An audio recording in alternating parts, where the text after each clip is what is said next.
दुसरीकडे अजित पवार आणि एकनाथ शिंदे यांच्यामध्ये संवादही नसल्याचंही त्यांनी कबुली दिलेली आहे। याबद्दल त्यांनी दिलगिरी व्यक्त केलेली आहे। कशा प्रकारे बघताय दोन्ही?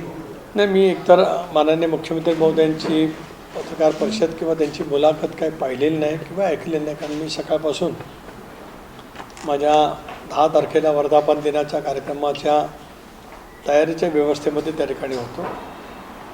आदरणीय पवारसाहेब गेले 60 वर्ष महाराष्ट्राच्या देशाच्या राजकारणामध्ये 4 वेळेला राज्याचं मुख्यमंत्रीपद, राज्याचा राज्यमंत्री, कृषी मंत्री, संघटनेमध्ये त्यांनी त्या कालावधीमध्ये केलेलं काम, केंद्रीय मंत्रिमंडळामध्ये 10 वर्ष कृषी मंत्री किंवा संरक्षण मंत्री यांना त्यांनी केलेलं काम, याच्याबद्दल कोणाच्या मनामध्ये काही वेगळा प्रवाद असण्याचं काही कारण नव्हतंच। राजकीय भूमिका आमची वेगळी आहे, देवेंद्रजींची राजकीय भूमिका आहे, पवारसाहेब एक राजकीय भूमिका घेऊन काम करत आहेत। अशा वेळेला महाराष्ट्राच्या संस्कृती जी आहे त्याच्यामुळे देवेंद्रजींनी पवारसाहेबांच्याबद्दल प्रशंसोद्गार काढले असतील तर ते योग्यच आहे, त्याच्याबद्दल काय वेगळा भावगा कोणाला वाटण्याचं काही कारण नाही, वेगळे निष्कर्षही काढण्याचं काही कारण नाही त्याच्यातून।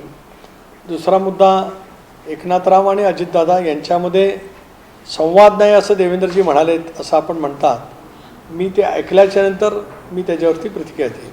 दोघांशी माझा दोघे असे आहेत की दोघांशी इतका संवाद माझा त्यांच्याशी होत नाही किंवा दोघांशी माझा इतका संवाद होत नाही असं त्यांनी नाही, मला कॉन्टेक्स्ट काय ते कळल्याशिवाय मी कसं म्हणू। एक तर कसं आहे की दोन्ही उपमुख्यमंत्री आहेत, मुख्यमंत्री आणि दोन्ही उपमुख्यमंत्री आज राज्याचं प्रभावीपणाने नेतृत्व करत आहेत। देवेंद्रजींनी 5 वर्ष राज्याचे मुख्यमंत्री म्हणून उत्तम काम केले, कोalitionचे गव्हर्नमेंटचे मुख्यमंत्री म्हणून त्यांनी काम केले, त्यामुळे त्यांचा संवाद आहेच नेहमी। पण इतर काही बाबीच्या संदर्भात ते काही बोलले असतील तर त्यांची मुलाखत पूर्ण ऐकल्याच्यानंतरच मला त्या बाबतीमध्ये बोलता येईल। अंदाज साठवले यांनी आता थोड्या वेळ वक्तव्य केलेलं आहे की शरद पवार गटानं अजित पवार गटामध्ये आता विलीन व्हायला पाहिजे, कारण अजित पवार गटाकडे पक्षात चिन्ह आहे, पक्ष आहे, त्यामुळं शरद पवार गटानंच आता विलीन व्हावं। आता आठवले साहेबांनी काय सल्ला द्यावा त्याच्याबद्दल काही मी बोलणं उचित राहणार नाही। विलिनीकरणाच्या मुद्द्यावरती मी स्पष्टपणाची भूमिका मांडली की असा कुठलाही प्रस्ताव राष्ट्रवादी काँग्रेस पक्षाकडे आलेला नाही, आमच्या विचारार्थ त्या ठिकाणी नाही। आम्ही एनडीएमध्ये आहोत, एनडीएमध्येच राहणार आहोत। या भूमिकेशी ज्यांना समरस व्हायचं असेल किंवा या भूमिकेबरोबर वाटचाल करायची असेल त्यांचं जरूर पक्षामध्ये स्वागत राहील, पण विलिनीकरणाचा मुद्दाच नाही। या विलिनीकरणाला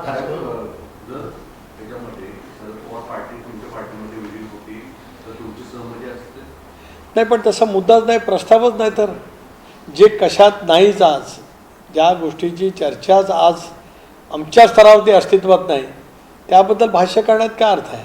काही अंतर्गत विरोध आहे विलिनीकरणास असं म्हटलं जात आहे, खास करून तुमचं आणि प्रफुल्ल पटेल यांचं नाव घेतलं जाते की या विलिनीकरणाला या दोघांचा विरोध आहे अंतर्गत। एक असं आहे की ज्या क्षणापर्यंत विलिनीकरणाच्या प्रस्तावाचा साधा विचारही समोर आलेला नाही किंवा त्याची चर्चाही ग्रुपमध्ये नाही तर त्याच्यामुळे विरोध असणं, अनुकूल असणं, प्रतिकूल असणं असा का प्रश्न उद्भवत नाही।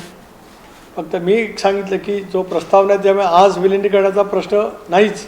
एक भाग आयडिओलॉजिकली आज आम्ही आमच्या मूळ विचारधारेच्या सोबतच एनडीएमध्ये सहभागी आहोत आणि एनडीएमध्ये सहभागी असल्यामुळे एनडीएमधलाच आमचा पुढचा राजकीय प्रवास एनडीएच्या सोबत देशाचे कणखर पंतप्रधान नरेंद्र मोदी साहेब, अमितभाई शाह यांच्या नेतृत्वाखाली त्या ठिकाणी होणार आहे आणि त्याच्यामुळे त्यामध्ये बदल होण्याचं काही कारण नाही। एक, राष्ट्रवादी काँग्रेस पक्षामध्ये 14 सालापासूनच मी वारंवार माझ्या वेगवेगळ्या मुलाखतीमध्ये बोललो, माझ्या अनेक भाषणामध्ये बोललो, आम्ही हा निर्णय घेईपर्यंत अनेक वेळेला भारतीय जनता पक्षाबरोबरती सरकारमध्ये किंवा सत्तेमध्ये किंवा सोबत जायचं अशी चर्चा अनेक वेळेला झाली होती।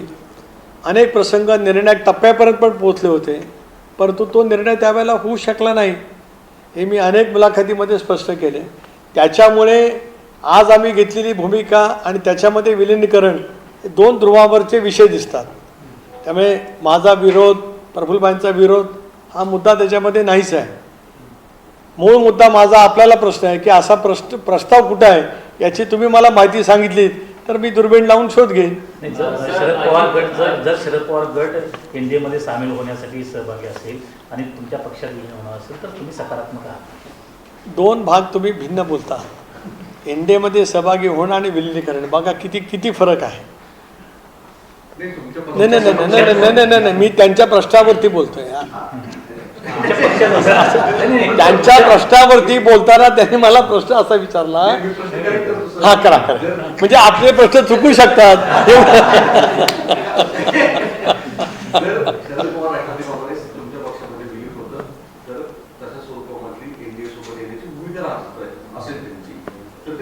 कारण की शेवटी प्रदेशाध्यक्ष तुम्ही आहात, तुमचा पार्टीमधला एक फार मोठा आहे, तुमच्या शब्दाला किंमत आहे, त्या सगळ्या पार्श्वभूमीवर हा प्रश्न. नाही माझ्या शब्दाला किंमत हा भाग वेगळा.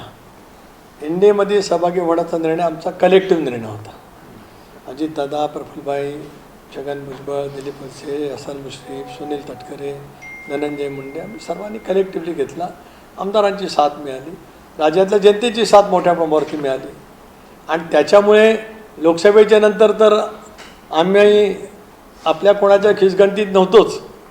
आपल्या म्हणजे एकंदरीत सो कॉल जे काही त्यावेळेला बोललं जात होतं त्याच्यात 5, 6, 7 5, 6, 7 वगैरे वगैरे वगैरे 9 नाही 5, 6, 7 त्याच्यामुळे आम्ही परिश्रमपूर्वक जे काही मेहनत द्यायला घेतली, जनस्वराज्य यात्रा काढली, त्याच्यातून समजा महाराष्ट्रामध्ये वातावरण तयार केलं, लाडकी बहीण योजनेची अंमलबजावणी झाली, वेगवेगळे निर्णय त्या ठिकाणी झाले. पक्ष म्हणून प्रामाणिकपणाची भूमिका जनतेमध्ये पोचवली आणि आम्ही शिवशाहू फुले आंबेडकरांच्या विचारापासून तसोबर दूर नाही हे मतदारांच्या मनामध्ये विश्वास निर्माण करण्यामध्ये आम्ही यशस्वी झालो. म्हणून आम्हाला चांगल्या जागा मिळाल्या. आता त्याच्यामुळे आता हा प्रश्न निर्माण होतो आहे. लोकसभेनंतर आम्हीच राहतो की नाही असं प्रश्नचिन्ह निर्माण केला जात होता. आता त्या सगळ्या प्रश्नाची उत्तरं राजकीयदृष्ट्या महाराष्ट्राच्या जनतेने दिलेली आहेत.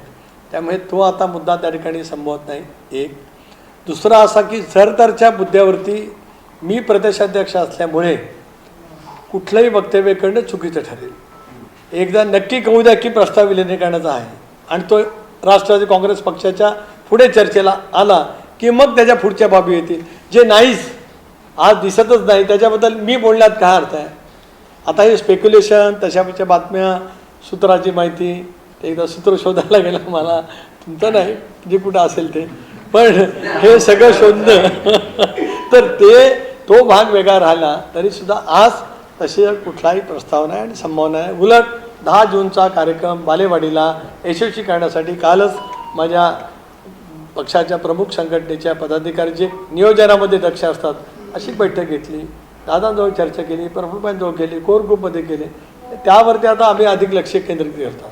सर अजितदादांना विचारात न घेता भुजबळांना मंत्री केलं असं संजय राऊत म्हणाले. ते पुढे म्हणतात की अजितदादांचा वारंवार भाजप अपमान करते. मी सांगितलं ना की विधानसभेच्या निवडणुकीच्या नंतर राऊत साहेबांच्या मनावरतीचा जो परिणाम आहे त्या परिणामातून ते अजून बाहेर आलेले नाहीत. थोडंसं त्याने औषधोपचार करून घ्यावेत. एक बाब सरळ आहे, कॉइलेशन मिनिस्ट्री आहे, भुजबळ राष्ट्रवादीचे आहे, राष्ट्रवादी काँग्रेस पक्षाचे नेते म्हणून राष्ट्रवादी काँग्रेस पक्षाकडून प्रस्ताव गेल्याशिवाय मंत्रिमंडळामध्ये समावेश होत नाही. उद्या शिवसेनेचे मंत्री जे झाले ते एकनाथरावनी त्यांचे पक्षप्रमुख म्हणून दिले. भारतीय जनता पक्षाचे आहे ते BJPच्या दिल्लीतल्या हायकमांडनी किंवा मुख्यमंत्र्यांचे ठेवले असतील ते असतील. राष्ट्रवादीचे जे आज मंत्री आहेत सर्वच कोर ग्रुपने निश्चित केल्याच्यानंतर पक्षाध्यक्ष म्हणून दादांनी त्या संदर्भातली जे CM साहेबांना विनंती केली त्याप्रमाणे आहे. त्याच्यामुळे हा अपमान वगैरे नाही. उलट आम्ही दिलेली सूचना की भुजबळांना आम्हाला मंत्रिमंडळामध्ये समावेश करायचा आहे ती मुख्यमंत्री महोदयांनी तत्काळ मान्य केली, अमितभाईंनी मान्य केली. त्याच्याबद्दल मुख्यमंत्र्यांचे मी राष्ट्रवादीचे अध्यक्ष म्हणून आभार मानतो. सर याला जोडून घेतो. तुम्ही लाडक्या बहिणीचा प्रचंड उल्लेख केला. सातत्याने वेगवेगळ्या विभागातून आता निधी देण्याची वेळ आलेली आहे. सलग 3 वेळा आदिवासी विभागातला निधी आहे तो वळता केला आहे. गेल्या वेळी सामाजिक न्याय विभागाचा केला त्यावेळी संजय शिरसाट जे मंत्री त्या विभागाचे त्यांनी सुद्धा तीव्र नाराजी व्यक्त केली होती.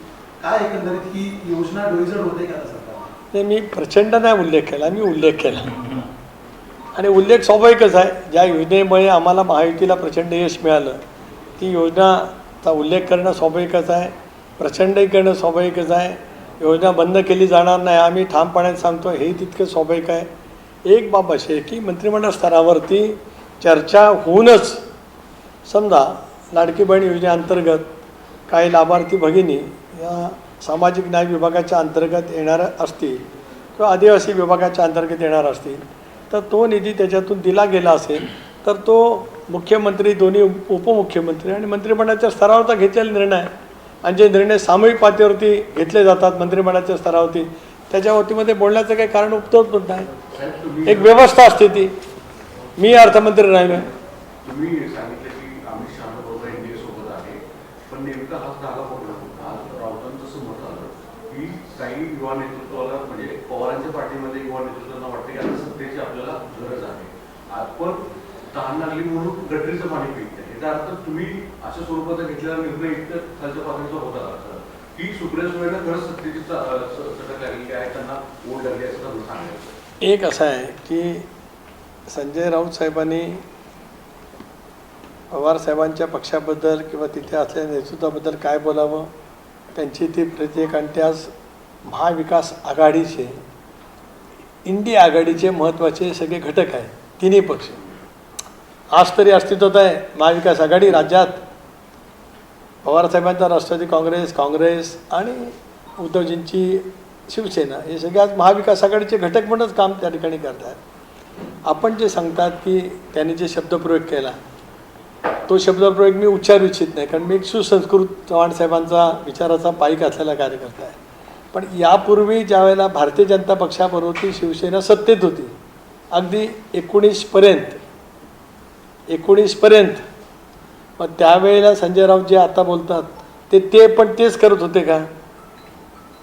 ते होते ना सत्तेत 14 ते 19, 95 ते 99. They are the part of alliance. आत्तापर्यंत पहिल्यांदाच शिवसेना आणि काँग्रेस किंवा पवारसाहेबांची राष्ट्रवादी काँग्रेस पक्ष अशी युती झाली असेल. नाहीतर गेले 85च्या नंतर स्वर्गीय बाळासाहेब ठाकरे, हिंदुहृदय सम्राट आणि प्रमोद महाजन यांनी युती घडवली आणि त्याच्यामुळेच युती महाराष्ट्रामध्ये विस्तार झाला, त्याचा फायदाही झाला, दोन्ही पक्षांना झाला. काँग्रेस किंवा आमा मंडळींना त्यावेळेला मोठ्या प्रमाणावरती संघर्ष करावा लागला. मग आता जे संजय राऊत म्हणत आहेत मग ते भाजपवरती असताना नेमकं तेच करत होते का? एवढाच माझा त्यांना प्रश्न आहे. विश्वास आहे की काहीतरी रोखटोकमध्ये उत्तर देतील. साहेब, दुसरं की सोशल मीडियावर निलंबित PSI हे तुमचं मुद्दा की तुमच्या Forget it. खुलासा आहे. मागच्या काही दिवसांपासून पक्षात मी काय आहे आपल्याला माहिती आहे, महाराष्ट्राला जनतेला माहिती आहे. मला सुपारीच्या खंडाचंही व्यसन नाही. लोकांना माझी प्रतिमा माहिती आहे. त्यामुळे कोणाही व्यक्तीच्या याच्यावरती मी काय प्रतिक्रिया देऊ इच्छित नाही. माझी आपल्याला विनंती आहे की जे कोण बोलतात त्यांचं तुम्ही बघावं आणि आपलीसुद्धा क्रेडिबिलिटी आहे, चॅनलची आहे, तुमची आहे, तुमची मेहनत. मीडियावर खूप काही व्हायरल होतं. उद्या सोशल मीडियावरती आणखीन काय व्हायरल झालं म्हणून आपण सत्य मानणार आहोत का? बाजूतून घेऊन विचारला. काय गरज नाही ना. What I am don't to people of Maharashtra. त्याच्या मग काय त्याच्याबद्दल काय बोलण्याचं काही कारण नाही. काळाच्या ओघात सगळे उत्तरं असतात. ज्या गोष्टी नाहीत त्याच्याबद्दल बोलण्याचं काही कारण नाही. You know what Sunil Tatkare आणि ते कोण बोलतोय त्याला तुम्हाला तसं वाटत असेल तर माझं काही हरकत नाही. धन्यवाद. वैष्णवी हगवणीच्या प्रकरणाच्या पार्श्वभूमीवर रुपाली चाकणकर यांना सर्वपक्षीय इतर विरोधातल्या ज्या महिला आघाड्या आहेत त्या प्रामुख्याने विरोध करताना दिसून येत आहेत. रस्त्यावर उतरून विरोध करत आहेत. काय राजकारण यामध्ये करावं? यामध्ये तो जो प्रकार घडला हगवणे कुटुंबातला तो अत्यंत निंदनीय आहे आणि त्याच्यामुळे त्यामधले जे आरोपी आहेत त्यांच्यावरती कठोर कारवाई झालीच पाहिजे. याच्यात दुमत असं काही कारण नाही. अशा घटना ज्या ज्या वेळेला घडत असतात त्या त्यावेळेला स्वच्छपणाची भूमिका आहे राष्ट्रवादी काँग्रेस पक्षाची की अशा पद्धतीच्या आरोपी जे करून असतील फास्ट ट्रॅक कोर्टमध्ये तातडीने खटले चालवत गुन्हेगारांना शेवटच्या स्तरावरती कायद्यामध्ये असेल ती सजा मिळाली पाहिजे. या भूमिकेशी आम्ही आहोत. साहेब, रुपालीताई चाकणकर या महिला आयोगाच्या अध्यक्ष आहेत. महिला आयोगाच्या कार्यकक्षा महिला आयोगाचे काय नेमकं काम करावं हे ॲक्टद्वारा कायद्याने आणि त्याच्यामध्ये असलेल्या इतर कलमांच्या द्वारे त्या ठिकाणी स्पष्ट केलेलं आहे. आणि मी अनेक वेळेला पाहिलेलं आहे. त्या पक्षाचे अध्यक्ष म्हणून मी त्यांची बाजू घेतो असं बिलकुल नाही. पण संवेदनाशील पद्धतीने ज्या ज्या वेळेला असे प्रश्न उद्भवले त्या वेळेला त्या ठिकाणी जाऊन त्यांनी भेटी दिल्या आणि त्यांचं जे त्या कार्यकक्षेमध्ये काम दिलेलं आहे विहित त्याप्रमाणे त्यांनी पुढची कारवाई केलेली आहे. एखादा अर्ज आला की ते पोलीस स्टेशनला पाठवलं जात असतं. त्याच्यामध्ये 3-4 बाबी आहेत. एक तर कायदेशीर कारवाई करायची, तर पोलीस कायदेशीर कारवाई करत असतात पुढे, किंवा समुपदेशांद्वारे काय वेळेला फॅमिली मॅटर्स मिटवले जात असतात. अशी वेगवेगळी कार्यकक्षा आहे, त्या माध्यमातून त्या ठिकाणी काम करत असतात. टीका टिप्पणी राजकारणामध्ये काम करत असताना होत असते. त्याच्यामुळे लोकशाहीमध्ये टीका टिप्पणी करण्याचा विरोधकांचा अधिकार आहे आणि टीका टिप्पणीच्या माध्यमातून आपण आपल्याला जी जबाबदारी दिली त्या कार्यकक्षामध्ये काम करणं आपली जबाबदारी आहे. मला असं वाटतं की महिला आयोगाच्या अध्यक्ष त्या पद्धतीने काम करतात. सर, मागच्या काही दिवसांपासून पक्षामध्ये अनेक माजी आमदारांचे प्रवेश होताना पाहायला मिळत आहेत. शरद पवार ते राष्ट्रवादीचे वेगवेगळ्या पक्षातच येतात. आपल्या पक्षातले देखील काही माजी आमदार आहेत. त्यांना मात्र या सगळ्या विषयावर नाराजी व्यक्त केली की कुठेतरी आमचं देखील समायोजन होणं गरजेचं आहे किंवा आम्हालाही एक चांगली संधी मिळणं गरजेचं आहे. नुकतंच एक शिष्टमंडळ तुम्हाला भेटून देखील गेलं अशी देखील माहिती मिळते. नाही, मला माझ्या पक्षाचे माजी आमदार किंवा पक्षाचे उमेदवार नियमित मानाने माझा संपर्क संवाद असतो. पक्षाचे अध्यक्ष उपमुख्यमंत्री म्हणून अजितदादांचाही त्यांचा संवाद आणि संपर्क असतो. ठीक आहे, काही वेळेला सहज एकत्रितपणाने भेटणं याचा अर्थ काय तक्रार घेऊन भेटणं असं नाही. मी तर पहिल्या दिवसापासून ठरवलं की आमदारांच्या बैठकीच्या वेळेला माझे आमदार आणि पक्षाचे उमेदवार दुर्दैवाने पराभूत झाले असतील त्यांनाही त्या बैठकीला बोलवावं. यापूर्वी आम्ही बोलवत आलो, याच्या पुढे सुद्धा मी पक्षाचे सरचिटणीस म्हणून गर्जे साहेबांना सुद्धाही करेन, तेही त्यांनाही करेन आणि दादांच्या कार्यालय करेन की आमचे माजी आमदार किंवा पक्षाचे उमेदवार जे आमदार नव्हते पण उमेदवार राहिले होते त्यांनाही त्या ठिकाणी बैठकीला बोलवावं. त्यामुळे राष्ट्रवादी काँग्रेस पक्षामधील माजी आमदार किंवा पक्षाचे उमेदवार साराही नाराज नाहीत. पक्ष संघटना वाढीच्यासाठी त्यांचा अधिकाधिक उपयोग कसा करून घेता येईल, त्यांच्या मतदारसंघात किंवा काही विधानसभा माजी सदस्यांचं त्यांच्या जिल्ह्यातही प्राबल्य आहे. दुर्दैवाने निवडणुकीमध्ये यश मिळालं नाही किंवा काहींचं महाराष्ट्रामध्ये सुद्धा संबंध आहेत. अशा या प्रत्येकाच्या संघटन कौशल्याचा उपयोग प्रदेशाध्यक्ष म्हणून मी नक्की त्या ठिकाणी करून घेणार आहे. स्थानिक स्वराज्य संस्थांच्या निवडणुकीसाठी कशा प्रकारे तयारी आहे? कारण काही जिल्ह्यांमध्ये एकला चिरडचा नारा सुद्धा भाजपकडून देण्यात येत आहे. मुख्यमंत्र्यांनी सुद्धा तशी स्पष्टोक्ती केलेली आहे. जिथे शक्य असेल तिथे महायुतीकडून मात्र काही पातळीवरती स्थानिक पातळीवरती वेगळ्या करण्याचा निर्णय घेतला जाऊ शकतो. राष्ट्रवादीची तयारी आहे का अशा प्रकारे? कारण पुणे किंवा काही अशा जिल्ह्यांमध्ये एक हाती प्राबल्य आहे राष्ट्रवादीचं, त्या ठिकाणी काय निर्णय होऊ शकतात? खास करून भाजपनं मुंबई आणि पुणे या ठिकाणी सोबळाचं हे केलं.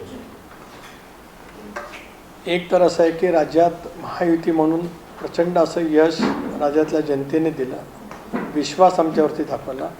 त्या महायुतीच्या माध्यमातून महाराष्ट्राला अधिक गतिमान करणं, विकसित करणं, महाराष्ट्राच्या अर्थव्यवस्थेमध्ये अधिक मोठ्या प्रमाणावरती वाढ करणं, देशाची अर्थव्यवस्था जे वाढणार आहे असं स्वप्न कृतीमध्ये आणण्यासाठी मोदीसाहेब काम करत आहेत. त्याच्यात महाराष्ट्राचा हिस्सा वाढवणं हे काम या तिघाही नेत्यांच्या नेतृत्वाखाली महाराष्ट्र नक्की करेल.